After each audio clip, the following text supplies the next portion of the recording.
Good morning, students. In our last class, we have seen that so many scientists have worked hard to arrange the elements in order of their atomic numbers, right? As well as on the basis of the similar properties that they possess. और इसमें सबसे पहले डोबर्नर ने तीन तीन elements के form में तीन तीन एलिमेंट्स को एक एक ग्रुप में अरेंज करने की कोशिश की और उन्होंने इसको नाम दिया triads, but he got failed. इसके बाद न्यूलैंड का ऑक्टिव लॉ आया और उन्होंने आठ आठ एलिमेंट्स को एक्चुअली सात सात एलिमेंट्स को अरेंज करने की कोशिश की, बट वो भी इस चीज़ में सफल नहीं हो पाए। और इसके बाद एट लास्ट आई मैनलीव की थ्योरी। तो मैनलीव ने किस तरीके से एलिमेंट्स को अरेंज किया वो चीज़ समझते हैं। मैनलीव की जो अरेंजमेंट था वो एक बहुत इम्पॉर्टेंट कंट्रीब्यूशन माना जाता है केमिस्ट्री की फील्ड में। मैनलीव की पीरियोडिक टेबल काफ़ी हद तक सही थी, तो मैनलीव का ये जो अरेंजमेंट था उसको बोला गया मैनलीव पीरियोडिक टेबल। तो अब हम समझते हैं मैनलीव की पीरियोडिक टेबल के बारे में कि किस तरीके से एलिमेंट्स जो हैं उनका अरेंजमेंट किया गया। When Manlev started his work, 63 elements were known. जब मैनलीव ने अपना वर्क शुरू किया उस समय तक 63 एलिमेंट्स जो थे वो नोन थे, मतलब 63 एलिमेंट्स की डिस्कवरी हो चुकी थी, right. He examined the relationship between the atomic masses of the elements and their physical and chemical properties. उन्होंने एलिमेंट के एटॉमिक मास और उनकी फिज़िकल और केमिकल प्रॉपर्टीज़ के बारे में एक रिलेशन समझने की कोशिश करी। किस तरीके से एटॉमिक मास का रिलेशन हो सकता है फिज़िकल और केमिकल प्रॉपर्टीज़ से, ये चीज़ इसके बीच का रिलेशन उन्होंने समझने की कोशिश की। Among the chemical properties Mendeleev concentrated on compounds formed by the elements with oxygen and hydrogen। तो केमिकल प्रॉपर्टीज़ में भी सबसे ज़्यादा उन्होंने किस पे फोकस किया, तो सबसे ज़्यादा उन्होंने फोकस किया कि कोई एलिमेंट ऑक्सीजन और हाइड्रोजन के साथ किस तरीके के कंपाउंड जो है वो बना सकता है। He selected hydrogen and oxygen as they are very reactive and formed compounds with most elements. और इसमें उन्होंने ऑक्सीजन और हाइड्रोजन को ही क्यों चुना, क्योंकि ऑक्सीजन और हाइड्रोजन जो हैं वो सबसे ज़्यादा रिएक्टिव होते हैं, बहुत ज़्यादा रिएक्टिव होते हैं और वो ज़्यादातर एलिमेंट्स के साथ मिलकर कंपाउंड्स बना सकते हैं, राइट। तो सबसे पहले उन्होंने ऐसे एलिमेंट्स को चुना, मतलब उन्होंने ऐसे एलिमेंट्स को चुना जो कि किस तरीके कौन कौन से एलिमेंट किस किस तरीके से रिएक्ट करते हैं हाइड्रोजन और ऑक्सीजन के साथ। इसके बेसिस पे उन्होंने एलिमेंट्स को क्लासिफाई करने की कोशिश की। The formula of the hydrides and oxides formed by an element were treated as one of the basic properties of an element for its classification. और जब किसी भी एलिमेंट ने हाइड्रोजन के साथ रिएक्ट करके अपना हाइड्राइड बनाया और ऑक्सीजन के साथ रिएक्ट करके अपना ऑक्साइड बनाया, तो ये जो कंपाउंड्स बने उसको उन्होंने अपने क्लासिफिकेशन के लिए एक की पॉइंट माना, राइट। ये जो ऑक्साइड्स और हाइड्राइड्स बने उनको एक बेसिक प्रॉपर्टी माना गया अपने क्लासिफिकेशन के लिए मैनलीव के द्वारा। He then took 63 cards and on each card he wrote down the properties of one element। चूँकि तब तक 63 एलिमेंट्स की डिस्कवरी हो चुकी थी, तो उन्होंने 63 कार्ड्स लिए और हर एक कार्ड पर हर एक एलिमेंट की जो प्रॉपर्टीज़ थी उनको नोट डाउन किया। He sorted out the elements with similar properties and pinned the cards together on the wall।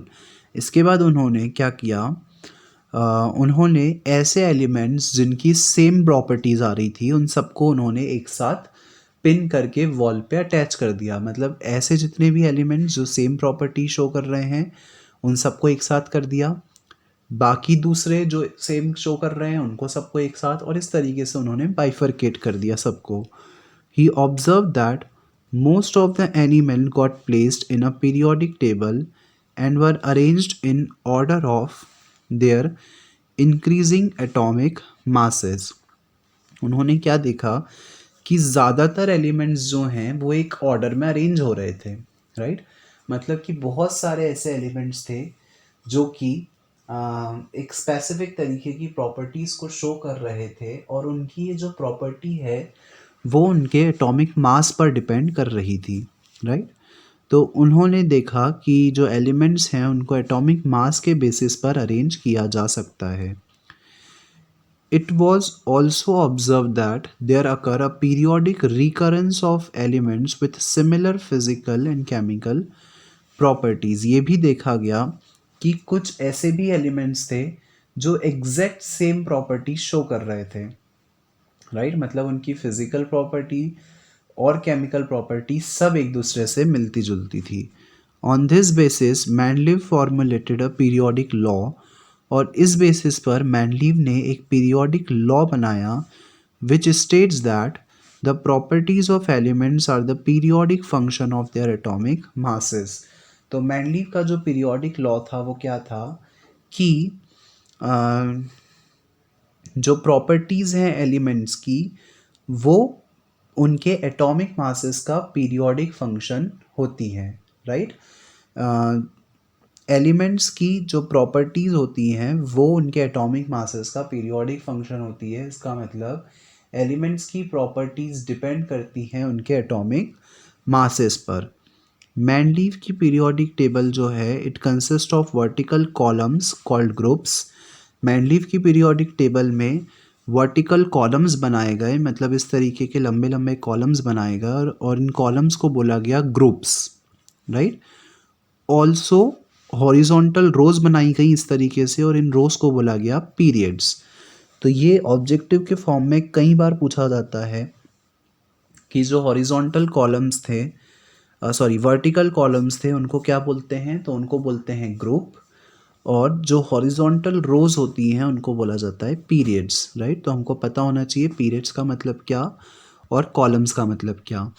तो इस तरीके से उन्होंने ये जो टेबल है वो बनाई गई, जिसमें ये जो वर्टिकल कॉलम्स थे उनको बोला गया रोज, और ये जो हॉरिजॉन्टल रोज थी, सॉरी जो वर्टिकल कॉलम्स थे उनको बोला गया ग्रुप्स, और ये जो हॉरिजॉन्टल रोज थी उनको बोला गया पीरियड्स, राइट.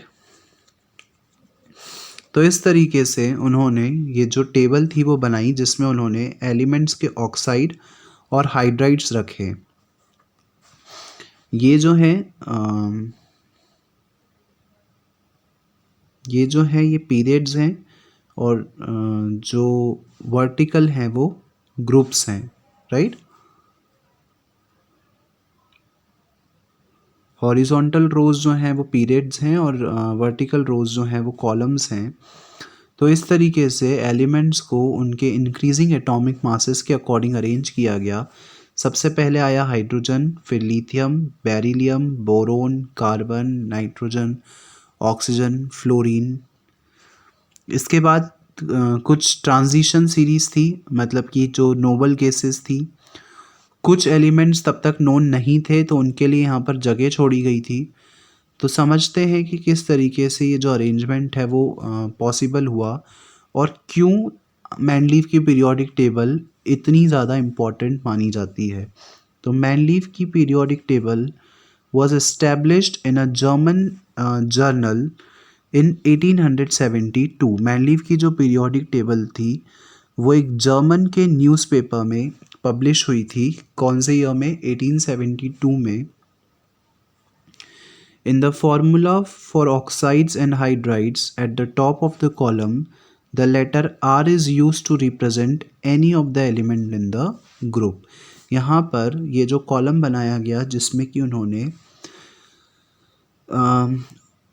एलिमेंट्स के ऑक्साइड्स और हाइड्राइड्स लिखे थे, यहाँ पर ये जो आर है वो आर रिप्रेजेंट कर रहा है किसी भी एलिमेंट को, राइट. मतलब कि इस ग्रुप वाले जितने भी एलिमेंट हैं वो सब ऑक्सीजन के साथ R2O कंपाउंड बनाएंगे, for example H2O, Li2O, Na2O। तो यहाँ R की जगह पे जो एलिमेंट है वो आ जाएगा, और O का मतलब है ऑक्साइड, मतलब ऑक्सीजन का एटम, और H का मतलब है हाइड्रोजन का atom, right. Note the way formula are written, for example hydride of carbon CH4 is written as RH4 and oxide CO2 and as RO2। तो सिंपल सी चीज़ है, R जो है वो उस एलिमेंट को रिप्रेजेंट कर रहा है, और O ऑक्सीजन को, H जो है वो हाइड्रोजन को, राइट। तो मतलब अगर कहीं पे RO2 लिखा हुआ है और उस सीरीज़ में अगर कार्बन आ रहा है तो वहाँ पे आ जाएगा CO2। वैसे ही H2O और बाकी जितने भी एलिमेंट्स हैं उनके लिए हम समझ सकते हैं, राइट। तो अब समझते हैं कि मैनलीव की पीरियोडिक टेबल की क्या मेन अचीवमेंट्स थी, राइट। क्यों मैनलीव की टेबल को इतनी इम्पोर्टेंस मिल रही थी, क्यों एक बहुत बड़ा अचीवमेंट माना जा रहा था मैनलीव की पीरियोडिक टेबल को, that the thing we shall discuss here. So, while developing the periodic table, there were a few instances where Manleaves had to place an element with a slightly greater atomic number before an element with a slightly lower atomic mass, right?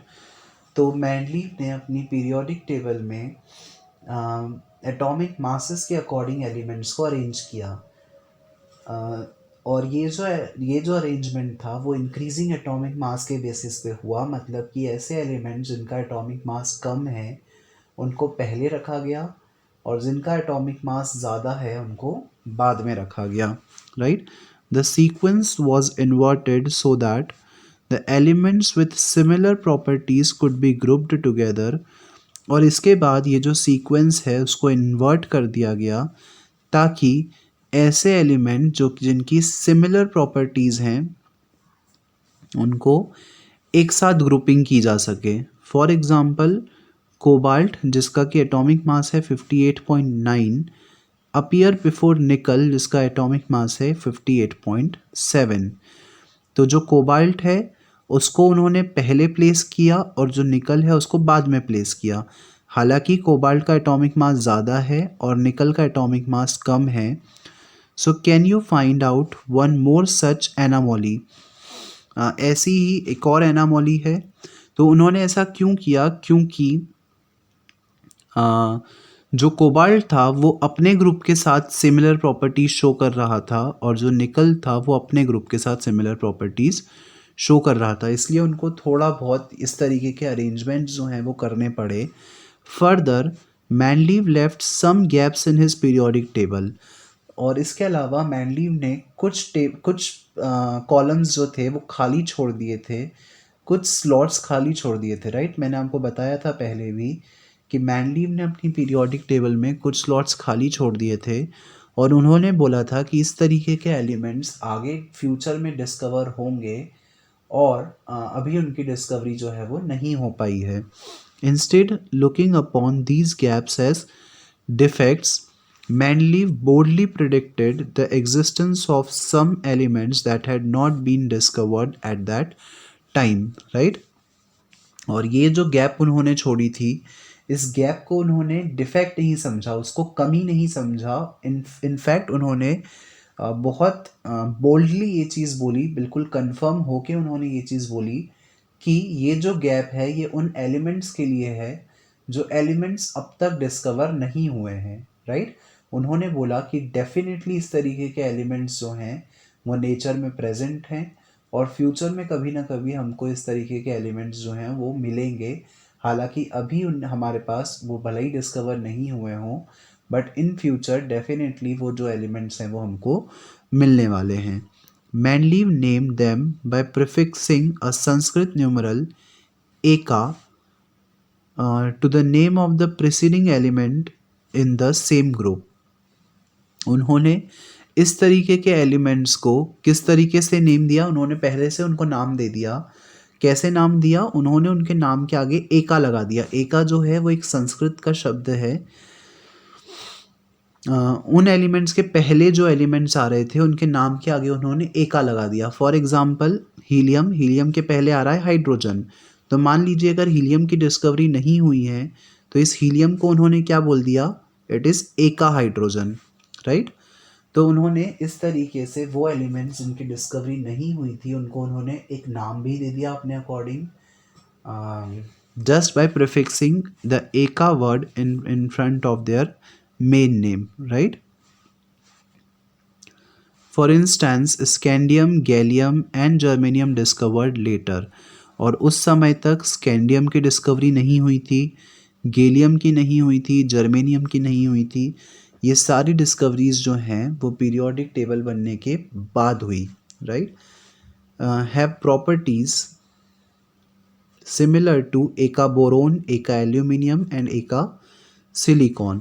और इन सब की जो properties हैं वो इन सब से मिलती जुलती हैं, राइट। इनके सबके पहले जैसे कि बोरोन जो है स्कैंडियम के पहले आता है, तो इस तरीके से उन्होंने उनके प्रीफिक्स वाले टर्म्स के आगे एका लगा दिया। उनके उनके जो प्रायर एलिमेंट्स थे उनके आगे एका लगा दिया और उनके नाम रख दिए, राइट। और इनकी जो प्रॉपर्टीज़ थी वो उन एलिमेंट्स के सिमिलर ही थी। The properties of eka aluminum predicted by Mendeleev and those of element gallium which were discovered later and replaced eka aluminum are listed as below. और इस तरीके की जो एटॉमिक प्रॉपर्टीज़ उन्होंने पहले से डिस्कवर कर दी थी, गैलियम जिसने कि एका एल्यूमिनियम को रिप्लेस किया, उसकी जो प्रॉपर्टीज़ थी मतलब जो मैंडलीव ने प्रेडिक्ट करी थी वो, और गैलियम की एक्चुअल में जो प्रॉपर्टी होती है वो दोनों हमको यहाँ पे टेबल में दी हुई हैं। तो मैंडलीव ने बोला था कि उसका एटॉमिक मास होगा 68 और एक्चुअल में गैलियम का एटॉमिक मास होता है 69.7। उन्होंने बोला था कि ऑक्सीजन के साथ रिएक्ट करके वो जो सब्सटेंस होगा वो E2O3 बनाएगा और गैलियम जो है वो Ga2O3 बनाता है, तो ये तो बिल्कुल सही थी। इसके बाद क्लोराइड की बात की गई तो उन्होंने बोला कि गैलियम क्लोरीन के साथ रिएक्ट करके ECl3 बनाएगा और एक्चुअल में होता भी वही है कि गैलियम क्लोरीन के साथ रिएक्ट करके GaCl3 बनाता है। तो उनका जो प्रेडिक्शन था वो काफ़ी हद तक सही था